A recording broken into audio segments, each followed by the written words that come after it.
Welcome friends. இன்றைக்கி நம்ம ரெட்டோ ரெசிபீஸில் ஒரு இன்ஸ்டன்ட் பிரேக்ஃபாஸ்ட் ரெசிபி தான் பார்க்க போகிறோம். இதுக்கு 1 கப் அளவுக்கு ரவை எடுத்திருக்கேன். இதுக்கு தேவையான அளவு உப்பு சேர்த்துக்கலாம். எந்த அளவுக்கு நீங்கள் ரவை எடுத்தீங்களோ அதில் பாதி கப் வந்து தயிர் சேர்த்துக்கோங்க. இது அப்படியே நல்லா மிக்ஸ் பண்ணிவிட்டு ஒரு 10 நிமிஷம் வச்சிடலாம்.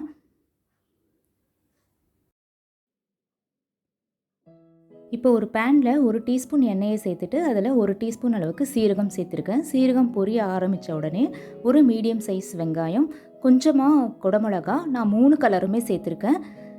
அதுக்கப்புறம் கொஞ்சம் கேரட், இது எல்லாத்தையுமே நல்லா வதக்கிக்கலாம். நல்லா குக் ஆகணும் அப்படின்னு இல்லை, கொஞ்சம் க்ரன்ச்சியாக இருக்கிற அளவுக்கு வதங்கினா போதும். அப்போ தான் நமக்கு நல்ல டேஸ்ட்டாக இருக்கும் அந்த வெஜிடபிள்ஸ் சாப்பிடும் போது. இந்த அளவுக்கு வதங்கினா போதும். இப்போது இதில் ஒரு 1/2 டீஸ்பூன் மஞ்சத்தூள், 1/2 டீஸ்பூன் மிளகுத்தூள் சேர்த்துக்கிறேன்.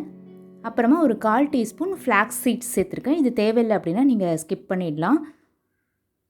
ஃப்ளாக்ஸ் சீட்ஸ் எல்லா ஃபுட் ஐட்டம்ஸ்லையும் கொஞ்சம் கொஞ்சம் சேர்த்துக்கிறது நல்லது. இதை இப்போ வதக்கிட்டு அப்படியே நம்ம ஊற வச்சுருந்த ரவையில் மிக்ஸ் பண்ணிடலாம். 10 நிமிஷத்தில் அந்த ரவை உங்களுக்கு இந்த மாதிரி கட்டியாக ஊறியிருக்கும். இப்போ இதில் தேவையான அளவு தண்ணியை சேர்த்துக்க போகிறேன். நான் வந்து 1 கப் அளவுக்கு தண்ணியை சேர்த்து நல்ல ஒரு தோசை மாவு கன்சிஸ்டன்சிக்கு அதை மிக்ஸ் பண்ணிக்க போகிறேன். இந்த அளவுக்கு இருக்கணும். இதை நான் வெஜிடபிள் ஊத்தப்பமாக தான் செய்ய போகிறேன். ஸோ இந்த கன்சிஸ்டன்சி ஓகேவாக இருக்குது. ஊத்தப்பம் தாவால் இதே மாதிரி அந்த மாவை ஊற்றிடலாம். இது செய்கிறதுக்கு ஒரு 15 மினிட்ஸ் கூட ஆகாது, அவ்வளோ டேஸ்டியாக இருக்கும். ஒரு பக்கம் வெந்த உடனேயே இன்னொரு பக்கம் திருப்பி போட்டுடலாம். நீங்களும் கண்டிப்பாக ட்ரை பண்ணி பாருங்கள். இவ்வளோ சூப்பராக இருக்குன்னு பாருங்கள். ஹெல்த்தியான பிரேக்ஃபாஸ்ட் ரெடி ஆயாச்சு.